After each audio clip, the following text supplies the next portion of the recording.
ನಮಸ್ವರಾಜ್ ಗುರುಜಿ, ಕನ್ಯಾ ರಾಶಿಗೆ ಸಂಕ್ರಾಂತಿ ಭವಿಷ್ಯ ಹೇಗಿದೆ? ಕನ್ಯಾ ರಾಶಿಯವರಿಗೆ ಮಕರ ಸಂಕ್ರಾಂತಿಯ ಫಲಾಫಲಗಳು ನೋಡೋಕೆ ಹೋದಾಗ ಪೂರ್ವ ಪುಣ್ಯ ಸ್ಥಾನದಲ್ಲಿ ಸಂಕ್ರಮಣ ಆಗ್ತಾ ಇರ್ತಕ್ಕಂಥ ಸಂದರ್ಭ.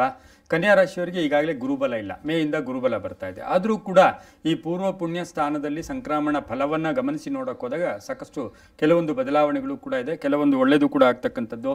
ಕೆಲಸ ಕಾರ್ಯಗಳು ನಿಧಾನಗತಿ ಇರೋದು ಸ್ವಲ್ಪ ಫಾಸ್ಟ್ ಆಗುತ್ತೆ. ಈಗಾಗಲೇ ಯಾವ ಕೆಲಸ ಪೆಂಡಿಂಗ್ ಇರ್ತದೆ ಅದು ಸ್ವಲ್ಪ ಫಾಸ್ಟ್ ಆಗುತ್ತೆ. ಪತಿ ಪತ್ನಿಯರ ಕಲಹಗಳು ಇತ್ಯರ್ಥ ಆಗುತ್ತೆ. ಮಕ್ಕಳ ವಿಷಯದಲ್ಲಿ ಸ್ವಲ್ಪ ಗೊಂದಲ ಇತ್ತು, ಕನ್ಫ್ಯೂಸ್, ಈ ಮಗ ಓದ್ತಾನೆ ಇಲ್ಲೋ, ಇವನು ವಿವಾಹ ಜೀವನ ಏನಾಗುತ್ತೆ, ಈ ಗೊಂದಲಗಳಿಗೆ ಮಕ್ಕಳ ವಿಷಯದಲ್ಲಿ ಒಂದು ಪರಿಪೂರ್ಣತೆ ಸಿಗ್ತಕ್ಕಂಥದ್ದು ಕೂಡ ಇರುತ್ತೆ. ಇನ್ನು ಹಾಗೇನೆ ವಿದ್ಯಾರ್ಥಿಗಳಿಗೆ ಶುಭ ಫಲನೆ, ವ್ಯಾಪಾರಸ್ಥರಿಗೆ ಶುಭ ಆಗುತ್ತೆ.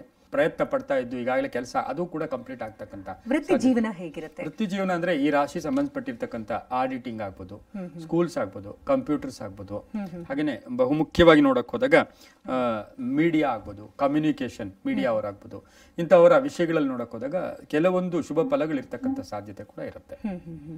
ಆರೋಗ್ಯ ಸ್ಥಿತಿ ಹೇಗಿರುತ್ತೆ? ಸ್ವಲ್ಪ ಆರೋಗ್ಯದ ಬಗ್ಗೆ ಜಾಗೃತಿಯನ್ನು ಕೂಡ ಮೂಡಿಸಬೇಕಾಗಿರುತ್ತೆ. ಆರೋಗ್ಯದ ವಿಷಯದಲ್ಲಿ ಸ್ವಲ್ಪ ಸಣ್ಣ ಪುಟ್ಟ ಟೆನ್ಷನ್ಸ್ ಕೂಡ ಬರ್ತಕ್ಕಂಥ ಸಾಧ್ಯತೆ. ಬುಧನ ಒಂದು ರಾಶಿದು ಕೂಡ ಆಗಿರೋದ್ರಿಂದ ಬುದ್ಧಿಶಕ್ತಿಯಿಂದ ಗೋ ಫಾರ್ ಸೆಕೆಂಡ್ ಥಾಟ್. ಆ ಥರದ ನಿರ್ಧಾರಗಳು ಬೇಡ, ಅನುಮಾನಗಳು ಬೇಡ, ಸುಮ್ಮನೆ ಅನುಮಾನ ಪಡಕ್ ಹೋಗ್ಬೇಡಿ. ಅದರಿಂದ ಕೂಡ ದೇಹಕ್ಕೆ ಕೂಡ ತೊಂದರೆ ಆಗ್ತಕ್ಕಂಥ ಒಂದು ಸಾಧ್ಯತೆ ಇರೋದ್ರಿಂದ ಆರೋಗ್ಯದ ವಿಷಯದಲ್ಲಿ ಕೆಲವೊಂದು ಬದಲಾವಣೆಗಳು ತಾವು ಮಾಡಿಕೊಳ್ಳೇಬೇಕು. ತೊಂದರೆಗಳು ಕೂಡ ಇದೆ. ಪರಿಹಾರ ಏನು? ಪರಿಹಾರ ಅಂದಾಗ ಸಾಕ್ಷಾತ್ ಆ ಭಾಸ್ಕರ್ನ ಆರಾಧನೆ ಮಾಡಬೇಕು, ಸೂರ್ಯ ನಮಸ್ಕಾರ ಮಾಡ್ಕೋಬೇಕು.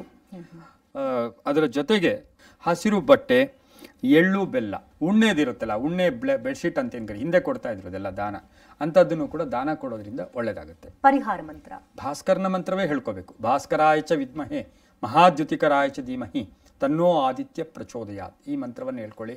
ಅದು ಆಗಲಿಲ್ಲ ಅಂತ ಹೇಳಿದ್ರೆ ಓಂ ಓಜಸ್ಕರಾಯ ನಮಃ ಈ ಮಂತ್ರ ಹೇಳ್ಕೊಳ್ಳಿ, ಒಳ್ಳೇದಾಗುತ್ತೆ.